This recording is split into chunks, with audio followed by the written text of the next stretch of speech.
everybody. Welcome back to Top Bins with Twins. This is Luke here. And Paul. Hey, Paul. How are you doing today? I'm all right. Okay, so Paul doesn't know about this little segment we're going to intro this episode with, but I came up with the idea where we're going to do Paul's story time, and he's going to go over a brief little story from the weekend. What? That is related to his view over on soccer and an interaction he had with someone over the weekend. Remember, PG version. This is so difficult. So I had one of my good friends in town, and we went out and we had a great time with one of my other roommates, and we're waiting for an Uber at the end of the night. And as one does, we're just hanging out, sitting there waiting for the Uber. And this pretentious English man There it is. starts talking to us. And he starts going on and on and on about how he's a retired footballer and all this crap that he was saying. And he said that he put Cesc Fabregas in his pocket when he played for QPR. And I proceeded at that moment to tell him that he was full of crap. And he kept talking about this, and I was like, send me a link, buddy, and I'll believe it. And he never sent me the link, and I mocked his English accent for about that was 20 seconds. A wrap on Paul's weekend. But I thought it would be a good little story for him to share. There's so many other things I wanted to say, but I did not. Yes, Paul, I think that was probably the G-rated version, so thank you for doing that. I think our listeners are going to really enjoy that story. That was a good idea. It also kind of offers a little insight into Paul as well, so you guys can get to know one of our hosts a little bit better. Mm-hmm. Yeah. So, Paul, I'm going to pass it back over to you to do a little overview of the matches this weekend. All right, yeah, we had, honestly, a pretty eventful weekend. There were some games that really surprised us, I'd say, especially West Ham scoring 4 against Nottingham Forest, who's looked pretty good in the back, and they leaked 4 goals. We had Leeds taking a crucial 3 points against Southampton. Much needed for Leeds. With the same week, Everton drops points, and also Bournemouth dropping points to Leeds. An important win for them. We also had Fulham Wolves tie, Liverpool Crystal Palace tie, which for FPL owners on the double, seeing a clean sheet from Liverpool defenders, but also no returns from goal-scoring players. Whenever Mo Salah hit the crossbar, I think a little part of me kind of died inside. But I didn't caption him, so it's not nearly as bad as it would have been. And then we also had Chelsea not scoring again, losing 2-0 to Spurs. It was wonderful to see that little Harry Kane tap in at the back post. It's such a Harry Kane goal. He was in the exact right spot. Yeah, somebody that was trying to decide which Spurs defender to bring in. Bringing in Ben Davies instead of Eric Dyer really doesn't feel great right now, but we ride next week. And then there's also Arsenal also pulled off 3 points against Leicester. So that was about it for the week. It was a good weekend of soccer. Yeah, and we also need to highlight as well that there are still 2 more matches to go for the rest of this game week. On Wednesday, March 1st, we have Arsenal and Everton playing at 2:45 at the Emirates. And then we have Liverpool and Wolves playing at 3 p.m., 15 minutes later. So that'll be pretty big for a lot of people. I think a lot of FPL owners went in pretty strongly on these doubles. So we'll see how it plays out. There could be some pretty big point swings at the end of this after these 2 matches. Yeah, hopefully we're hoping for big FPL returns from the Arsenal players and Liverpool attackers too, for both of us respectively, for different players, I'd say. I agree. It was all around a good weekend of football. I think we enjoyed watching these matches. And I think we're, like Paul said, hoping for big returns from these two remaining games for the rest of the week. So I think we'll take a little break here and then come back and kind of highlight how our teams went and do a little bit of Red Arrow, Green Arrow. Yeah, Red Arrow, Green Arrow. Here we go.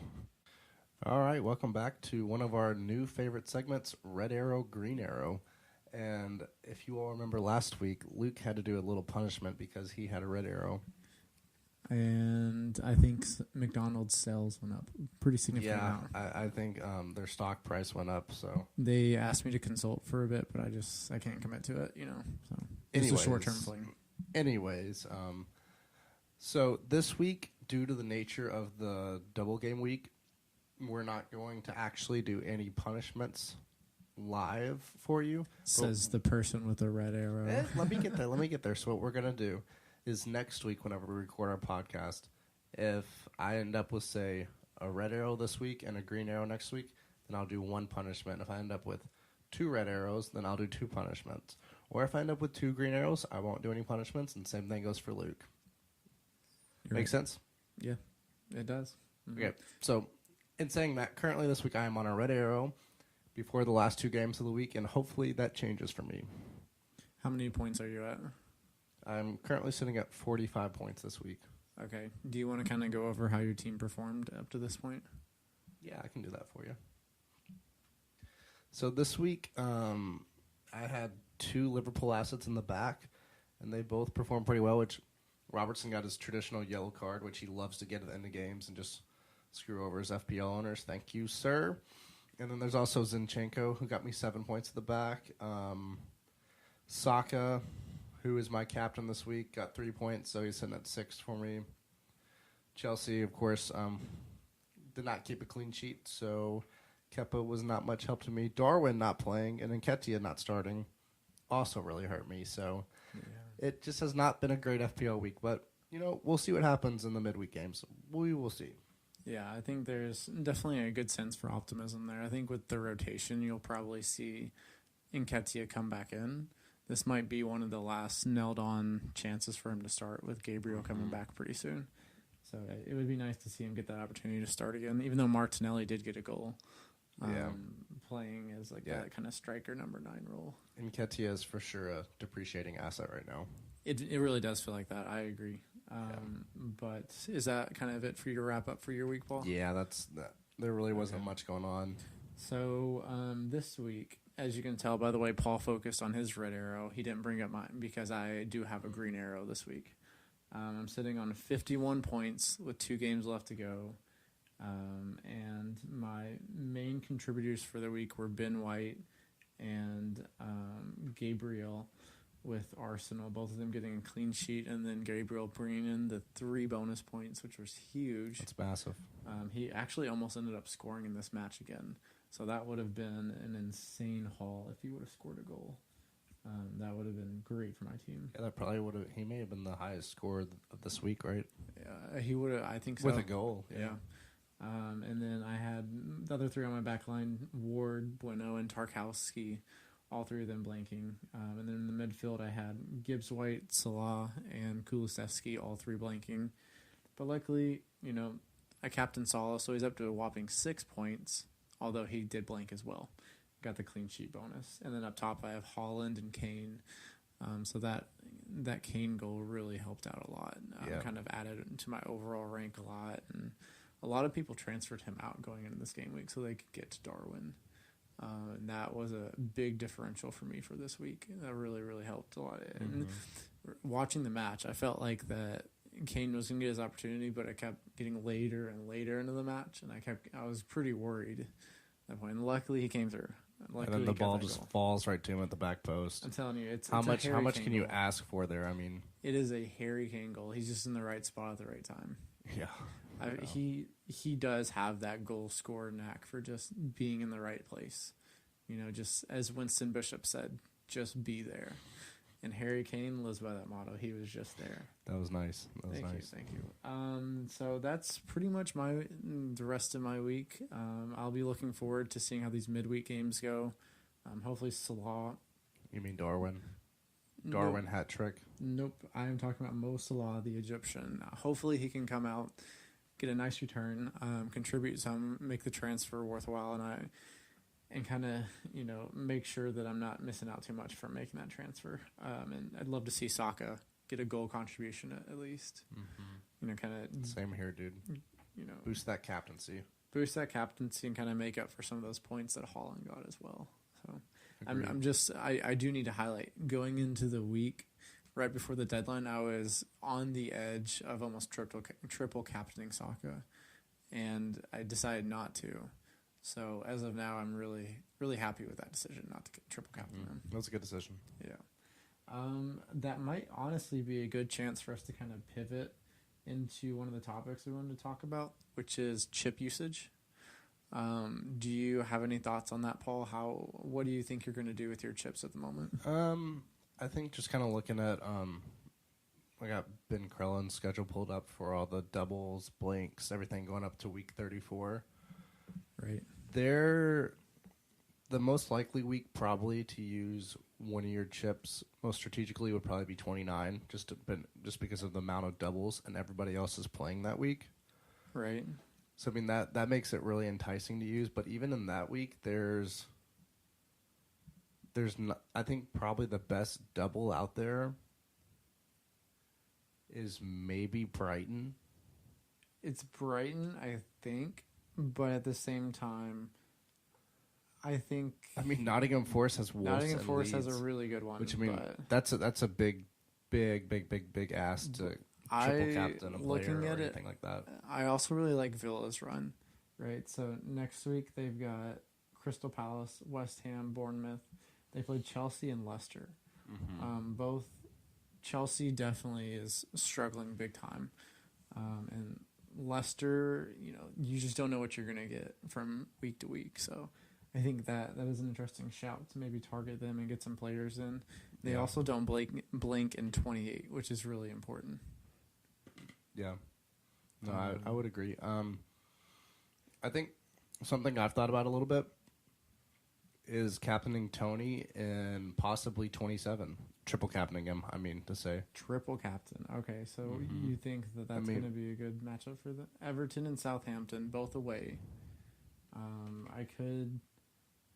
I don't know. I think that Dyche has set up Everton to where they're going to be pretty hard to score against. So I don't know. We'll see. I think it's an idea. It's an idea. I think it's a possibility. Watching how Brentford play against Fulham the week before would be a good indicator for if you want to do that or not. This is a long shot for everybody out there, but because of Chelsea's goal scoring drought, but in that double when they play Villa and Liverpool in 29, if somehow they can find goals between, and then sometime in the next 3 weeks before that double, those both could be high scoring games against Villa and Liverpool. They could be, but I think the question there too is, say they start scoring goals, I don't even know if it's going to consistently be the same person. João Felix is probably the predominant person you would assume, but I still don't think it's nailed on that he's going to be performing to the level of where it's worthy of a triple captain.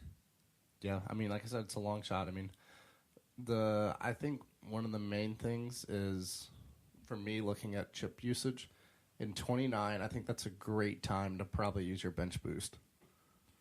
Yeah, I've seen that, but you also have 34 at the end, too, that looks like it's going to be set up for a lot of doubles. And I think even 37, there's possibility of some doubles in 37 as well. So one thing that I'm considering possibly doing is I don't really want to use my free hit for 28. I think there's going to be a lot of players that are using the free hit for 28 because there's a lot of blanks. There's a lot of blanks, but also a lot of the popular teams are blanking as well. So you have United blanking, you have Newcastle's actually playing. So that's someone I'm kind of looking at maybe getting some players in. But then, and it also needs to be noted as well that with the FA Cup matches coming up Tuesday and Wednesday of this week, that is going to kind of provide the context for us to really understand where chip usage needs to go. Yeah. So we kind of need to keep that in mind too, that making a decision right now at this moment is going to be pretty rash, especially if you're making transfers, planning out for the next 2, 3, 4 weeks. Yeah, everybody. I think one of the main things is just keep your eye on Ben Krellen's Twitter feed and his updated stats because he makes it a lot easier for you out there. Mm-hmm. He does a good job of that, and he's very informed. Obviously, very experienced player with FPL. Someone that's a really good follow on Twitter. So also want to say thank you for all the information that he provides openly to everyone. It's pretty cool that he does that for free. Yeah, absolutely. Well, is there anything else you want to add to this, Luke? I think that my wild card is something that obviously I think I see the wild card as probably maybe the most powerful chip in the game. You know, the most reliable. Yeah. You can completely shift your team to a different perspective, different teams, prioritize different players without taking a hit. And that is a huge power within this game. So I'm going to try to be very selective about my wild card, and I kind of see myself maybe using that like 34. So that would give me 34, 35, 36, 37, 30. You know, that gives me a solid run where I can maximize and really kind of target some teams that I'm really kind of wanting to focus upon for that last stretch run of the Premier League for the season. See, in my head, Luke, I almost think 34 is too late to use the wild card. Why do you say that? I don't know. To me, I think, like maybe in my head, I'm thinking prepare for 29, get to 29, and then wild card after 29 to a place where in 34 I could play my free hit after the wild card, or set up for a triple captain in that 34 week. Okay, I see what you're saying there. It just kind of depends on how you want to play it, really. It does, and it's all about your perspective. It's about how your team's set up as well. I really like my team at the moment. I'm very worried about 28. I think there's a possibility where I get out maybe 7 or 8 players, and I might be okay with that just because I want to hold on to that free hit for later on in the season. Yeah. Yeah, well, we'll discuss it more as the weeks go on. I think both of us probably don't have a solid strategy right now. Yeah, and I think so. It's fluid, like Luke said. We got to watch the FA Cup matches. Right, so exactly. So Thursday, Friday, I'll definitely be sitting down, jotting down my ideas, and really figuring out where I want to go with this because that's going to help big time. Yeah, let everybody just be aware of that. Like you said, keep track of Ben Carlin's Twitter feed, and let us know if you need any advice. Because I mean, we're on Twitter, we're active, so. Yeah, we'd love to help you guys out. I think we're going to be getting an Instagram page rolling pretty soon in the near future. So be looking out for more content coming from that as well. Yeah, well, we'll move on to the next segment then. All right, everybody, welcome back. We're going to dive into our next segment, Buy or Sell. And if you all didn't know, we've been doing our technical analysis. We've been looking at the charts. We've been diving into the numbers. And we're going to tell you which assets we love and which assets we're ready to sell. You got that right. Go ahead. Do you have a first pick for us, Paul? Okay, so do you want to start with buy or sells this week? Let's go ahead and start with players that we would like to sell. Okay, number one for me this week, I got to get rid of one of these Liverpool defenders. Okay, which one are you thinking? I'm thinking Andy Robertson. Okay, why is that? The accumulation of yellows that have frustrated you, or just Liverpool in general? I think the yellows, but also just not trusting Liverpool's defense. And as we saw last week, Trent has the ability, unless Jordan Henderson runs his big head into a free kick, to get results for me as an FPL owner. That's true.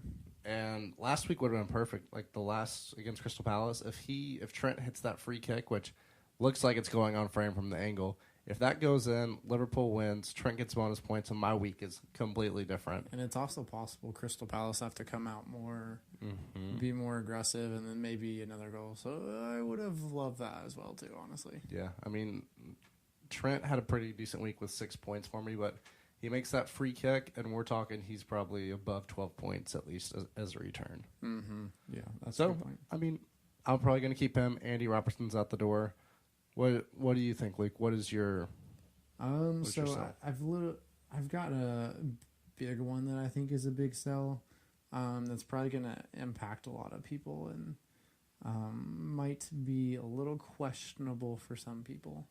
Let's hear it. But I think that maybe the best sell as of now is probably, I think it's any Liverpool attacking asset. So a lot of people brought in Darwin Nunez. A lot of people brought in Mo Salah. I did. Yes, you did. And they have got a double in 29, but they're possibly going to blink in 28. So I'm not quite that excited by their performance.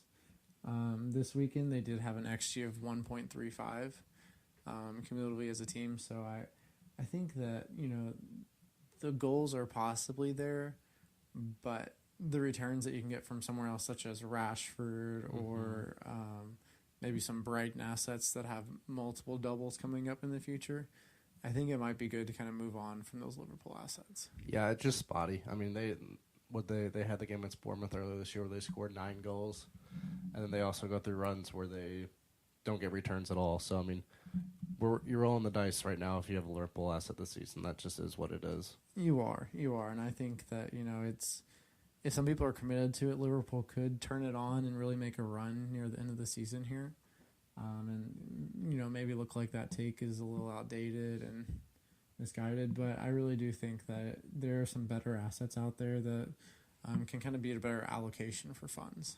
Yeah. So we'll move on to the last sell of the week.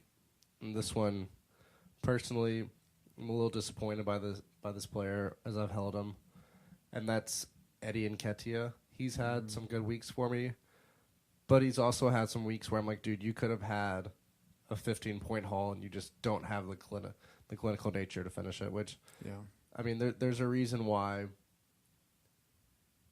Arsenal really wanted to go after somebody this year to be the focal point of their attack.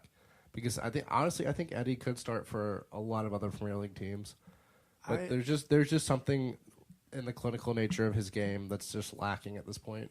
Clinical, yes, but also I think his ability to link up with other attackers such as Martinelli or Saka is just not quite there at the level that it is for Jesus. Because you see him, he and Martinelli have such a great chemistry together. They link up insanely well. He'll drop deep. Martinelli will slide in behind. It's chaos, and the back line really struggles to deal with them. Yeah. With their pace and their technical ability combined together. So I think Nketiah is definitely a really good performer, but just not quite at that level yet. He's not at that world-class level that Jesus is, who's been through it, and he knows how to win. He is a certified winner after his time at City, and playing for Brazil as well. So I think that while he's a great young player, he just might not completely be up to that level that Arsenal Yeah, needs. I think, like I said earlier in the podcast, at this point, he's just kind of a depreciating asset. We know He is. sometime soon he's going to be out, so I'm probably going to move on to somebody different this week, would be my guess. Yeah, that's probably a good call. So do we want to move on to the 3 buys of the week? Yeah, go ahead and you start off, Luke. So the buy of the week that I want to highlight first, that I think might be the best return for, based upon the last 2 weeks or so, and that's going to be Emerson Royale. He has kind of looked like a different player since Pedro Porro got brought in. He's really kind of stepped up his game.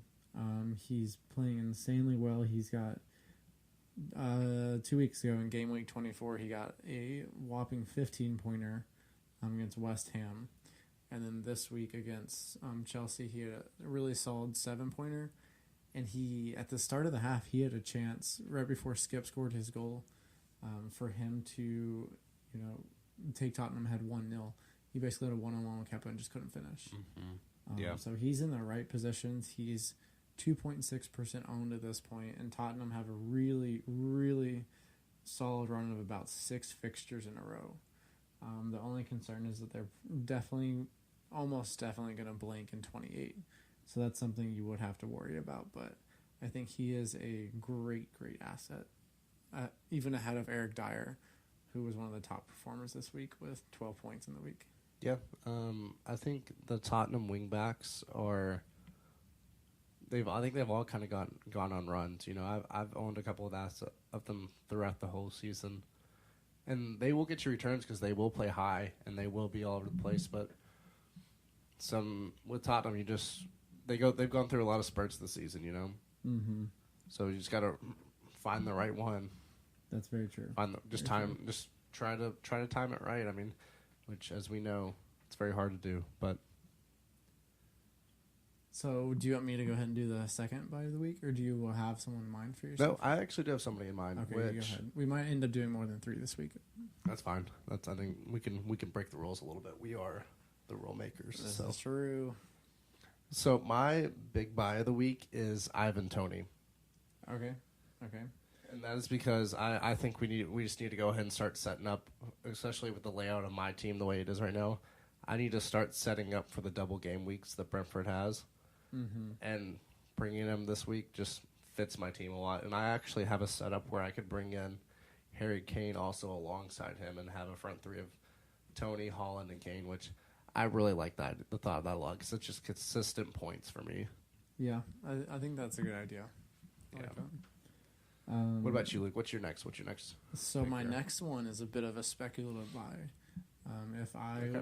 If I were on the street marketing this one, you'd probably see me as a financial Twitter guru who's charging people for their subscribers. Would you say it's a penny stock? Maybe it's very speculative, but Okay. I think the value of this asset is already very high, and the asset I'm talking about is Phil Foden. Oh, I think that you like to be hurt, don't you? I do like the pain. The suffering is necessary. But, okay, so I think Phil Foden is a very interesting asset with City. You always are going to have to ride that pep roulette. You never know what's going to happen. He picks his starting 11, weekly, probably by the toss of a coin. You never know who he's going to pick. But if you're looking for a really nice differential in a side that's going to score a lot of goals throughout the rest of the season, I think Phil Foden would be an excellent choice. Primarily, the reason why I think this is because it seems like Grealish and Mahrez are going to be his choice starters on the wings.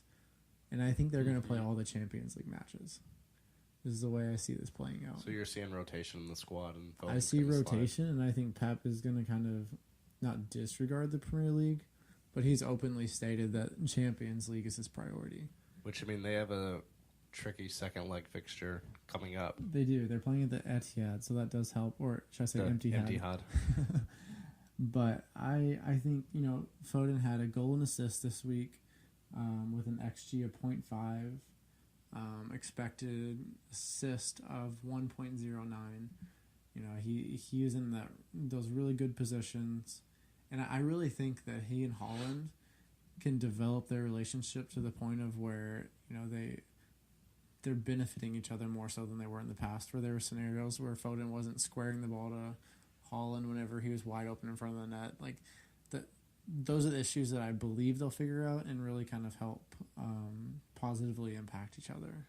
Yeah, I mean, if you look at it for a while there, Foden and Holland were both, they were playing extremely well together, and then kind of after the World Cup, something happened with Foden, and he just fell off. Yeah, he hasn't been playing. I think there were some things behind the scenes. There had to be something behind the scenes. We're not going to speculate anything. I haven't heard anything. I don't know anything, but I do kind of want to push back on the idea that they played well together in the beginning of the year. I really don't know that they did. Well, what I was saying is they kind of figured it out as it went on. A little bit, yeah. It definitely got better because at the very beginning of the year, there were a couple of very questionable choices on primarily Foden's part. And I think that's probably why we see this cumulative downfall of Foden a little bit as an FPL asset.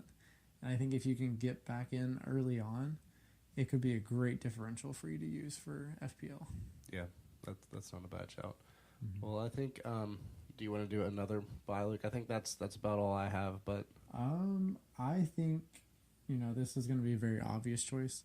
But I think Danny Ings is a really interesting choice. Yeah, for his price point. Playing with Villa, my worry was that Antonio was going to get more time than him. But it seems like with Ings starting this past week and getting 2 goals, and he had a couple other really good chances as well, I think he's going to be a really good asset for them. Sorry, not Aston Villa. Sorry, he's playing for West Ham now. That was a slip up there on my bad. But I think he could be a really good asset to own. You see, what West Ham's going to be pushing to get out of that relegation fight that they're in, and he could be really key to that push that they're going to make. So I think he's a very, very interesting asset going forward. Maybe someone to put on a watch list and keep an eye on. See if he can keep this level. If he gets another goal or assist next week, I'll be very interested in bringing him in. Yeah, let's see if the West Ham 4-goal explosion will lead to a little turnaround in their season. Hopefully it will. For an FPL perspective, there's a lot of interesting assets on that West Ham team. Talk about momentum goals. Like, it was just Yeah. one after another. And Declan Wasn't the Rice, first one in like the 72nd minute? Yeah, Around the 70th? They scored about 5 in the span. Sorry, they scored about 3 predominantly in the span of about 5 to 6 minutes. But Declan Rice's last goal, that was the epitome of a momentum goal that just, he's feeling good. He's bouncing around the pitch and just hits a ball really cleanly. And yeah, it was good to see for them. And yeah, keep an eye on Danny Ings. I think it could be a really good asset going forward. Yeah, well, we'll wrap this segment up and we'll head to our next one here in 1 minute, okay? All right, everybody, welcome back. We're going to do a quick little segment and then wrap on the week for you. And so in this segment, what we're going to do is we're going to have Luke try to guess the 5 most transferred in players for this coming game week of game week 26. Bring it on. And so, Luke, what do you think? Okay, so I think a lot of people are going to be targeting Brentford and probably Brighton assets over the next couple of weeks because they both double 2 weeks in a row. So you've got 4 matches in the span of 3 weeks. It's a shame that they blink. Honestly. Yeah, the blinks really throw a wrench in there, but yeah. But okay, so top transferred in assets. I think in the top 5, I think Danny Ings might be in the top 5. But I do really feel like Ivan Toney's going to be the top 3. that is the Ivan Toney prediction is correct there, sir. Okay. And then let's think. Emerson Royale is probably top 5. Dang. Okay. People are not on the same wavelength as me at the moment, I guess.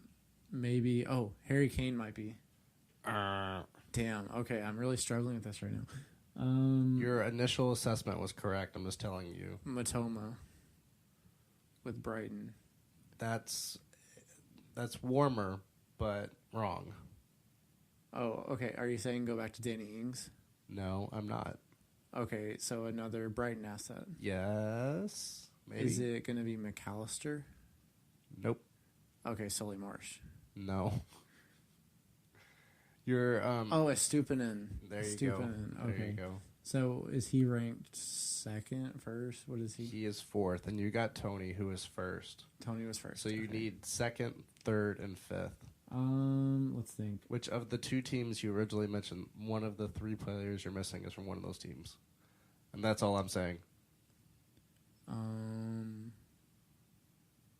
of the first 3 teams that I mentioned, so it's got to be one of those 3. One of the 2 teams that were... Oh, that are blanking. Another Brentford asset? Yes. There you go. Is it David Raya, the goalkeeper? It is not a goalkeeper. Is it a defender named Ben Mee? You got it. He is right. number 5 on our list, so you need Okay. number 2 and number 3. Oh, man. Honestly, I'm not gonna lie to you. Number 2 is really a surprise to me because I feel like this guy was already at peak demand. So I'm really surprised. Is it Saka? No, but you're close. Am I on the right team? Wrong team. But this guy's been in very good form. Is it Marcus Rashford? There you go. Oh, I think that comes from the cup final probably. Which United won. Congrats to them. Yeah. Okay, so number 3, one last asset to name. I've really kind of struggled with this. I thought I'd be doing better. Give me a hint. What kind of? You talked about this team earlier. You mentioned. Actually, you didn't talk about this team earlier. How can I give you a hint? This guy's English. Okay.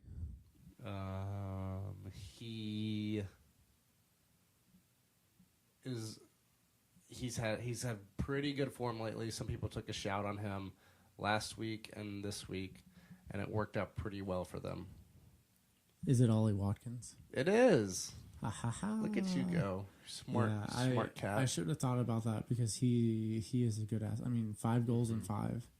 That's not a bad return at all. Yeah, I mean you got all 5 correct, so good job, Luke. Yeah, and at that price point, love that too. So yeah. Yeah, I guess that'll end that segment for us. But Paul, do you have any closing thoughts for us to wrap up this episode? Just everybody, like we talked about when we were talking about chip usage and everything. Just be aware of where we're at in FPL and the layout of games going forward, and when we want to use all those chips we have, because that's really going to help us in our mini leagues to make up ground. Also, be aware of the blanks, because that if you're not looking forward, you're going to fall into a deep pit where you're not going to be able to get out of it without wild carding, and you want to keep that in your back pocket for when you really want to use it. So just be aware. And like I said earlier, if you have any questions, reach out to us on Twitter. We're active. Yeah, please do. Our handle is at TopBinTwins. As Paul said, be sure to reach out to us. We're more than happy to help out. Even if you have some advice, shoot it our way. We're definitely open to that as well. So I think that'll conclude this episode. We wish you all a great rest of your week and look forward to hearing from you and talking with you next week. Peace, everybody.